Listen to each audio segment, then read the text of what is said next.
Assalamualaikum warahmatullahi wabarakatuh. Perkenalkan, nama saya Lena Windari. Pada kesempatan kali ini, kita akan mengenal simbiosis. Apa itu simbiosis? Simbiosis adalah hubungan erat antara dua makhluk hidup yang saling berinteraksi. Jenis-jenis simbiosis dibagi menjadi tiga, yaitu simbiosis parasitisme, simbiosis komensalisme, dan simbiosis mutualisme. Yang pertama, simbiosis parasitisme adalah hubungan di mana satu pihak diuntungkan, pihak lain dirugikan. Ada beberapa contoh simbiosis parasitisme. Yang pertama, pohon pisang dan ulat. Ulat diuntungkan karena mendapatkan nutrisi dan tempat tinggal dengan memakan daun atau buah pisang. Sementara pohon pisang dirugikan karena pertumbuhannya terganggu dan daunnya rusak. Yang kedua, kutu pada kucing. Hubungan ini bersifat merugikan bagi kucing karena kutu menghisap darah dan menyebabkan gatal dan iritasi kulit. Sedangkan kutu mendapatkan keuntungan berupa tempat tinggal dan nutrisi darah dari kucing. Yang ketiga, benalu pada pohon rambutan. Hubungan ini benalu diuntungkan karena menyerap air dan zat makanan langsung dari pohon rambutan. Sementara pohon rambutan dirugikan karena kehilangan nutrisi dan pertumbuhannya terhambat. Selanjutnya, kutu putih pada daun. Dalam hubungan ini, kutu putih mendapat keuntungan berupa nutrisi dari daun. Sementara daun dirugikan karena mengalami kerusakan jaringan sehingga daun berlubang. Selanjutnya, pare dan belatung. Pare mengalami kerugian karena buahnya membusuk, rusak, dan tidak bisa dimakan akibat aktivitas belatung. Sementara belatung mendapatkan keuntungan berupa makanan dan tempat tinggal dari buah pare. Selanjutnya, simbiosis komensalisme adalah hubungan di mana satu pihak diuntungkan, pihak lain tidak dirugikan atau tidak diuntungkan.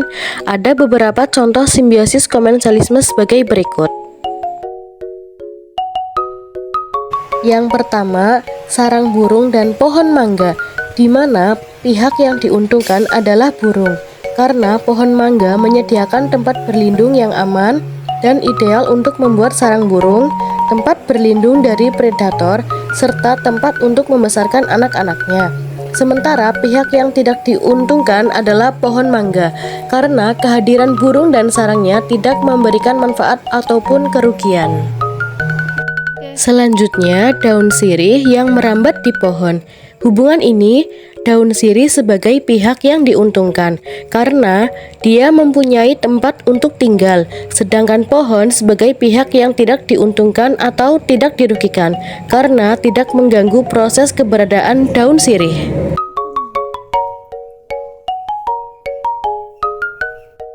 Selanjutnya, tumbuhan kara dan pohon alpukat.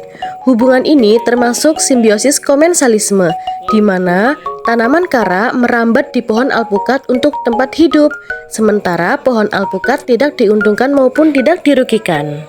Selanjutnya, laba-laba dan pohon pepaya, di mana laba-laba menggunakan daun pohon pepaya sebagai tempat membangun sarang, berlindung dari predator, dan menangkap mangsa. Sedangkan kondisi pohon pepaya tidak mendapat keuntungan maupun dirugikan karena laba-laba tidak memakan bagian dari pohon pepaya. Dan yang terakhir, simbiosis mutualisme adalah hubungan di mana kedua pihak saling mendapatkan manfaat. Ada beberapa contoh simbiosis mutualisme. Yuk simak video berikut ini. Yang pertama, rumput dan cacing tanah.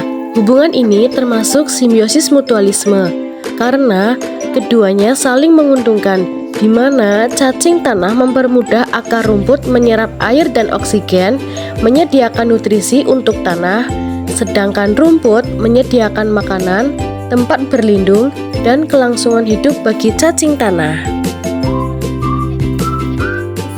Contoh selanjutnya, pohon mangga dan semut rangrang, di mana semut mendapatkan tempat tinggal aman dengan membuat sarang di daunan atau di batang, sementara pohon mangga terlindungi dari hama perusak.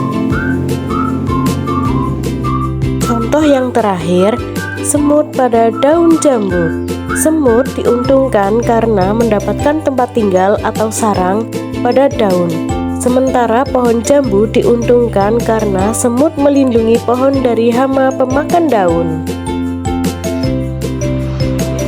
Jadi kesimpulannya, peran simbiosis dalam ekosistem itu membantu menjaga keseimbangan ekosistem dan menunjukkan hubungan saling ketergantungan antara makhluk hidup. Itulah beberapa jenis-jenis simbiosis dan beserta contohnya. Semoga bermanfaat.